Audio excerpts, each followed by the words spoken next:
Hello everyone, welcome to our channel myself Srishti Agarwal. तो एक बार फिर से स्वागत है आप सभी का स्कूल राज थ्योरी में, जहां पर मैं लेकर आई हूं हिंदी सुमन भाग 2 कक्षा 4 के लिए हिंदी पाठ्य पुस्तक के सॉल्यूशन, जिसमें हमने देखा था चैप्टर 1 अध्याय 1, अध्याय 2, अध्याय 3 और अध्याय 4 का कंप्लीट सॉल्यूशन। यहां पर अब देखने जा रहे हैं इस वीडियो में आकलन 1 का सॉल्यूशन। तो चलिए फटाफट से स्टार्ट करेंगे। पूरे क्वेश्चन आंसर्स, हम जितने भी आपके क्वेश्चन आंसर्स हैं उसी पार्ट में देखने वाले हैं, तो वीडियो के अंत तक बने रहना है ताकि आपको एक एक क्वेश्चन का आंसर अच्छे से समझ आ सके। तो सबसे पहले यहाँ पर दे रखा है मौखिक अभिव्यक्ति, जिसमें कहा गया है चित्र देखकर बताइए इसमें क्या हो रहा है, बच्चे आपस में क्या क्या कर रहे हैं। तो देखिए, ग्रामीण परिवेश से रिलेटेड चित्र है यहाँ पर, जो कि आपको दिख रहा होगा। देखिए फुल स्क्रीन पे मैं आपको अगर दिखाना चाहूँ तो ये देखिए, ठीक है। तो यहाँ पर क्या क्या हो रहा है वो आपको बताना है। तो चलिए देखते हैं। चित्र में एक ग्रामीण दृश्य दिखाया गया है, जहाँ एक गाय, उसके बछड़े, कुछ अन्य जानवर दिखाई दे रहे हैं।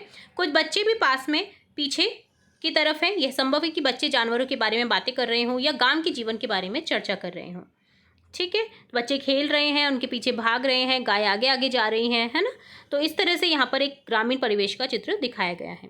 अगला क्वेश्चन है, सीख कविता की 4 पंक्तियां हाव भाव से सुनाओ और बताओ कि ये पंक्तियां किस बारे में। आपने सबसे पहले चैप्टर देखा सीख, जिसमें हमने उस चैप्टर का पूरा एक्सप्लेनेशन के साथ में स्टार्टिंग से लेकर एंड तक सभी क्वेश्चन आंसर्स देखे हैं। तो आपने अगर वीडियो नहीं देखा है तो जरूर से चेकआउट करें। तो यहाँ पर उससे रिलेटेड आपको 4 पंक्तियां सुनानी है और बताना है कि ये पंक्तियां किस बारे में हैं।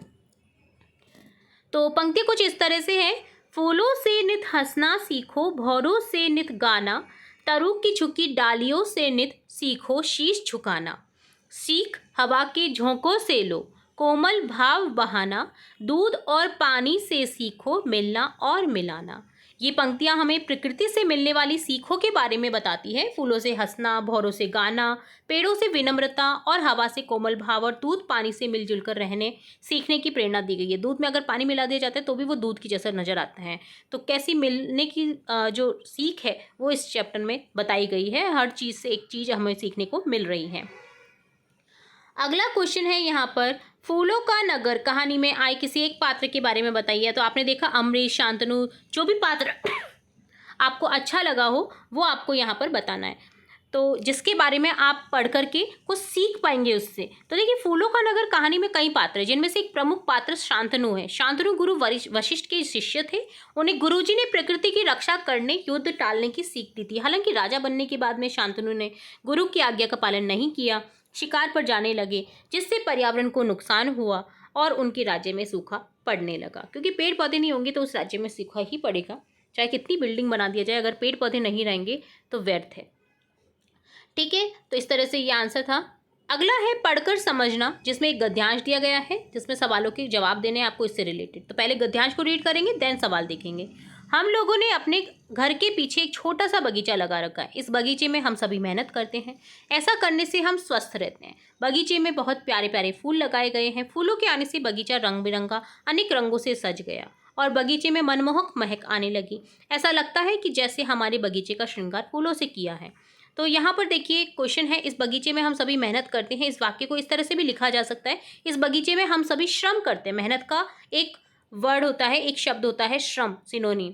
ठीक है, इसी तरह नीचे दिए गए वाक्य में आए शब्द श्रृंगार के स्थान पर दूसरा शब्द लिख के वाक्य बनाइए। तो देखिए, ऐसा लगता है जैसे हमारे बगीचे का श्रृंगार फूलों से किया गया है। तो श्रृंगार का एक सिनोनिम होता है, मिलन सुलर अर्थ होता है, यानी पर्यायवाची शब्द कह सकते हैं या समानार्थी शब्द कह सकते हैं। ऐसा लगता है कि जैसे हमारे बगीचे का सजावट फूलों से किया गया है। श्रृंगार का अर्थ होता है सजावट करना। फूल बगीचे का श्रृंगार कैसे होते हैं? तो फूलों के आने से बगीचा अनेक रंगों से सज जाता है और उसमें मनमोहक महक आने लगती है, जिससे वह सुंदर और आकर्षक लगता है। इसी प्रकार फूल बगीचे का श्रृंगार होते हैं। हम लोग स्वस्थ कैसे रह सकते हैं? तो आपने गद्यांश में पढ़ा था कि हम लोग अगर बगीचे में मेहनत करेंगे तो स्वस्थ रह सकते हैं, क्योंकि हमारी एक्सरसाइज होती है हाथ पैरों की। तो हम लोग बगीचे में मेहनत करके स्वस्थ रह सकते हैं। आपके अनुसार बगीचे क्यों लगाए जाते हैं? तो बगीचे सुंदरता बढ़ाने, ताजी हवा, खुशबू प्रदान करने, शारीरिक श्रम के माध्यम से स्वस्थ रहने के लिए लगाए जाते हैं। तो यहाँ पर ये गद्यांश से रिलेटेड क्वेश्चन थे। अगला पार्ट है भाषा की बात, जिसमें कहा गया कहानी को पढ़ो, दी गई सारणी में संज्ञा सर्वनाम क्रिया वाले शब्द को छांट करके लिखो। तो कहानी है, जैसे पढ़ेंगे देन संज्ञा सर्वनाम क्रिया वाले शब्द छांटेंगे। तो संज्ञा क्या होती है? किसी भी व्यक्ति का नाम, किसी जगह का नाम, वो होता है संज्ञा। उनके स्थान पर जो शब्द यूज़ किए जाते हैं, संज्ञा के स्थान पर जो शब्द यूज़ किए जाते हैं, जैसे किसी लड़की का नाम है सरिता, सरिता की जगह हम वह लिखेंगे, तो वो जो शब्द यूज़ किए जाते हैं उन्हें बोला जाता है सर्वनाम। और क्रिया, जिससे क्रिया के होने का पता चलता है, जो भी कार्य करा जाता है, जैसे पढ़ना, रोना, खाना, पीना। तो लोमड़ी और बकरी जो है बहुत अच्छी दोस्त थी, वे एक साथ रहती थी। लेकिन एक दिन बकरी हरी घास चरने जंगल में थोड़ा दूर चली गई। जब वह हरी घास खा रही थी तभी उसे शिकारी कुत्तों का झुंड नजर आया। पास में हिरन के छोटे छोटे बच्चे लंबी लंबी घास में दौड़ लगा रहे थे। यह सब देखकर बकरी को दया आई और सोचने लगी कि कहीं बच्चों को कुत्ते कोई नुकसान न पहुंचा दे। तो वह सोच रही थी कि उसके पास एक मोटा हाथी आ गया और कुत्ते उसे देखकर के तेजी से भाग गए। ठीक है, तो ये कहानी थी। अब देखिए संज्ञा शब्द क्या क्या आए हैं यहाँ पर। देखिए नाम आए हैं यहाँ पर कई सारे, आप कोई भी इनमें से चूज करके इस सारणी में भर सकते हैं, जैसे लोमड़ी, बकरी, जंगल, कुत्तों, हिरन, बच्चे, घास आदि। सर्वनाम में आए देखिए वे, उसे, वह, उसके, जो कि उसके स्थान पर यूज़ किए गए हैं। क्रिया देखिए चढ़ना, चलना, खाना, नजर आना, दौड़ लगाना, दौड़ लगा रहे थे, दया आई, सोचने लगे, पहुंचा दे, आ गया, भाग गए, भागना, आना, है ना, ये सभी क्या है, क्रिया शब्द हैं। ठीक है, तो इस तरह से आपको यहाँ पर बताना था क्रिया शब्द, संज्ञा और सर्वनाम शब्द। अगला है, नीचे दिए गए चित्र को देखकर 7-8 वाक्य लिखिए। तो देखिए ग्रामीण परिवेश से रिलेटेड ये भी एक चित्र है जिसमें ऊंट दिखाई दे रहा है, गाय दिखाई दे रही है, एक व्यक्ति, दो व्यक्ति आपस में बातचीत कर रहे हैं। जैसा प्रतीत हो रहा है कि एक तरबूज बेचने वाला है और उससे दूसरा खरीद रहा है तरबूज, है ना, तरबूज जैसी आकृति लग रही है चित्र में। तो ये चित्र जो है रेगिस्तानी या ग्रामीण परिवेश को दर्शाता है। दो व्यक्ति एक ऊंट के साथ खड़े हैं। चित्र में एक ऊंट, दो मनुष्य दिखाई दे रहे हैं, गाय भी दिखाई दे रही है, आप लिख सकते हैं। एक व्यक्ति ऊंट के सामने खड़ा है, उसके पगड़ी के ऊपर एक टोकरी में कुछ हरे तरबूज है। एक व्यक्ति ऊंट के पास खड़ा है, उसके हाथ में कुछ तरबूज है। दोनों व्यक्तियों ने पारंपरिक वेशभूषा धारण की हुई है। चित्र में ऊंट जिसका रंग पीला और भूरा है वह शांत मुद्रा में खड़ा है। ऊंट के पास ही एक गाय बैठी हुई है।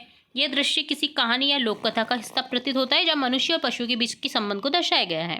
संभवतः ये चित्र किसी यात्रा या व्यापार से संबंधित है, क्योंकि ऊंट रेगिस्तानी इलाके में परिवहन का महत्वपूर्ण साधन है। तो इस तरह से यहाँ पर आप जो है सेंटेंस, वाक्य लिख सकते थे। अगला देखेंगे सोचो और लिखो, जिसमें आपको 4 क्वेश्चन दिए गए हैं चारों चैप्टर से रिलेटेड। तो सबसे पहले है सीखो कविता से आपको क्या क्या सीख मिलती है। तो आंसर लिखेंगे, सीखो कविता से हमें प्रकृति से विभिन्न गुणों को सीखने की प्रेरणा मिलती है, जैसे सूर्य से प्रकाश फैलाना, फूलों से मुस्कुराना, पेड़ पौधों से परोपकार करना। यह हमें सकारात्मक रहने और दूसरों के प्रति दयालु होने की सीख देती है। अगला क्वेश्चन है, श्री कृष्ण की जगह अगर आप होते तो लोगों की भलाई के लिए क्या क्या करते। यदि मैं कृष्ण की जगह होता या होती तो लोगों की भलाई के लिए मैं सबसे पहले समाज में समानता, न्याय स्थापित करने का प्रयास करती। मैं गरीबों, जरूरतमंदों की सहायता करता या करती, शिक्षा का प्रचार करता या करती, लोगों को प्रेम और सद्भाव से रहने के लिए प्रेरित करता। शिक्षा बहुत ही अच्छा औजार है हमारा, जिससे हम कोई भी नहीं छीन सकता है। अगर आपने शिक्षा प्राप्त कर लिया, आप एजुकेटेड है, तो आपको कोई दबा नहीं सकता है। तो पढ़ना बहुत ज़रूरी है। अगला क्वेश्चन है, फूलों का नगर कहानी से हमें क्या शिक्षा मिलती है। तो फूलों का नगर कहानी से हमें शिक्षा मिलती है कि हमें अपनी पहचान और गुणों को समझना चाहिए। यह कहानी हमें जड़ों से जुड़े रहने, अपने परिवेश को सुंदर बनाने के महत्व को सिखाती है। अगला क्वेश्चन है, साइकिल का चित्र बनाओ, उसके विभिन्न हिस्सों के नाम लिखो। तो साइकिल का चित्र देखिए इस तरह से बना देना है, आपके विभिन्न हिस्सों के नाम लिख देने हैं। साइकिल में देखिए हैंडल होता है, घंटी, तीली, pedal, chain, rim, tyre, seat इत्यादि। ठीक है, तो इस तरह से आपको चित्र बना करके इसे दर्शाना है। अगला है मिलान करिए। तो देखिए मिलान करेंगे, जलधारा जीवन पथ पर बढ़ने की प्रेरणा देता है। कृष्ण का माखन से जुड़ाव है। अमृत दूरदर्शी था। साइकिल अकेली सवारी है, जिसमें कोई और की जरूरत नहीं पड़ती है। ठीक है, तो इस तरह से डन होता है आपका कंप्लीट आकलन 1 का सॉल्यूशन, जिसमें हमने स्टार्टिंग से लेकर एंड तक सभी क्वेश्चन के आंसर देखे हैं। होप सो आपको पूरा वीडियो अच्छे से समझ आया होगा। फिर भी अगर कोई डाउट रहता है तो आप कमेंट बॉक्स में कमेंट करके पूछ सकते हैं।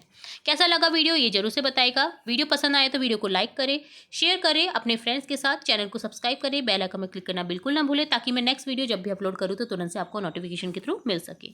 फिर मिलेंगे नई वीडियो के साथ, तब तक के लिए धन्यवाद।